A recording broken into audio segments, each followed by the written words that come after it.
Imagine, por um instante, a cena. Você está buscando a verdade em um vasto oceano de informações. Você encontra centenas de vozes, todas alegando ter a chave para a espiritualidade. Uma diz que o corpo é mau. A outra diz que a matéria é ilusória. Uma terceira diz que a salvação vem através de um conhecimento secreto, especial. A qual voz você deve dar ouvidos? Como discernir o verdadeiro caminho em meio a tantas heresias? Você já pensou no perigo de construir sua fé sobre interpretações pessoais e privadas? Este é o problema existencial da verdade fragmentada. Vivemos em um mundo onde cada um se torna o seu próprio guru, reinterpretando textos sagrados de acordo com seus sentimentos ou interesses. A consequência é a confusão, a instabilidade doutrinária e a perda da unidade essencial da fé. O dilema é: se a verdade é tão vital, ela pode ser deixada ao sabor da opinião individual.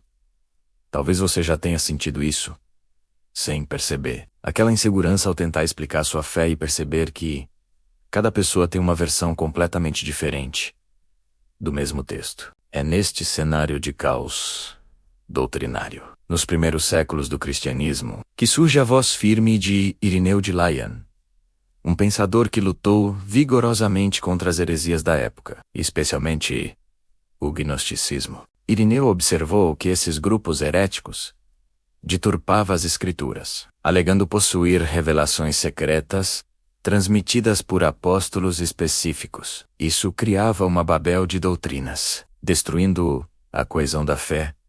Irineu de Lyon dedicou sua vida e sua obra a defender a importância da tradição e da doutrina pública da Igreja. A resposta que Irineu de Lyon introduz é o elemento sobrenatural do Espírito Santo, agindo através da estrutura visível da Igreja.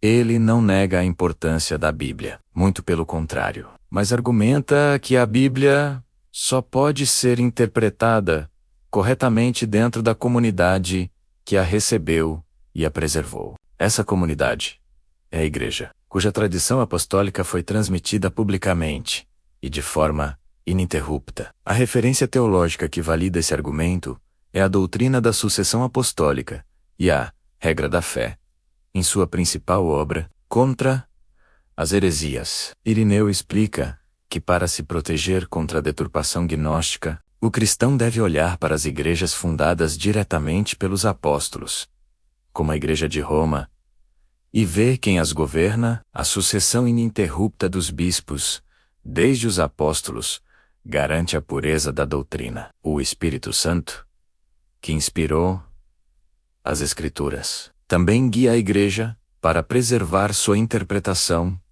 correta. A regra da fé era o resumo fundamental da doutrina cristã sobre a Trindade e a Encarnação, ensinado em todas as igrejas apostólicas.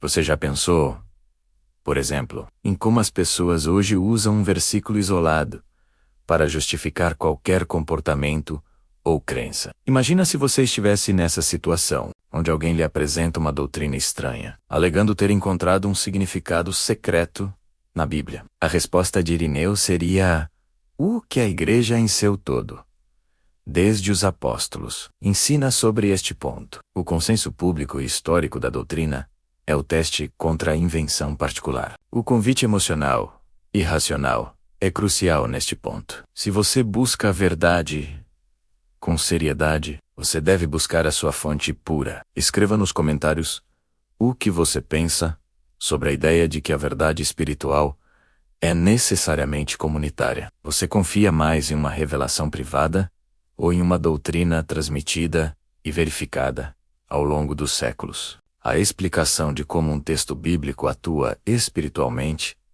é inseparável da Igreja em Irineu. Ele via a Igreja como o repositório da verdade e o lugar onde o Espírito Santo habita e ensina.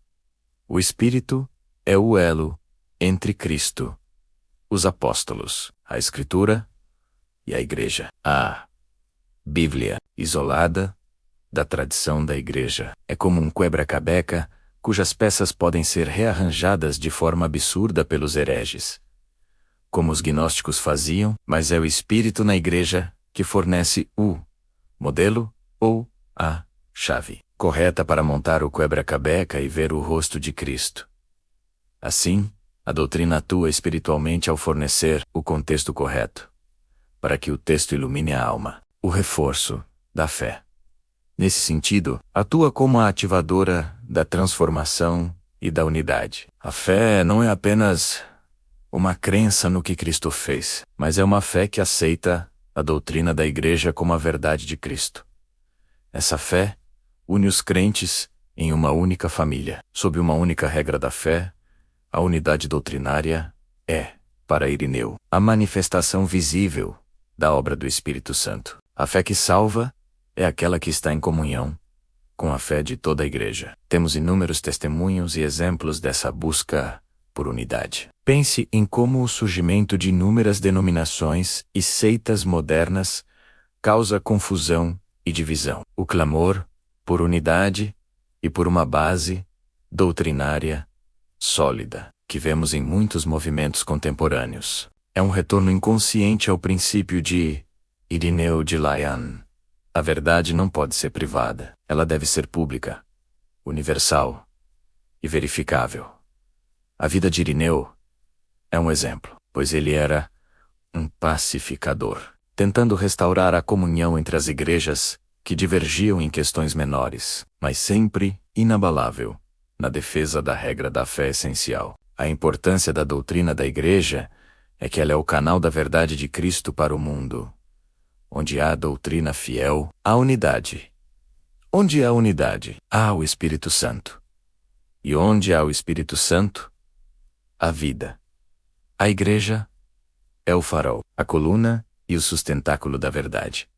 Chegamos ao ponto crucial. Você vai confiar sua alma a uma interpretação isolada, pessoal, ou a doutrina pública e histórica da Igreja? Eu o convido a buscar a sua fé na fonte segura, na tradição apostólica. Comente agora mesmo o que você pensa sobre a importância da unidade doutrinária. Compartilhe com alguém que está confuso com tantas vozes espirituais. E inscreva-se no canal para continuarmos a buscar a verdade que liberta.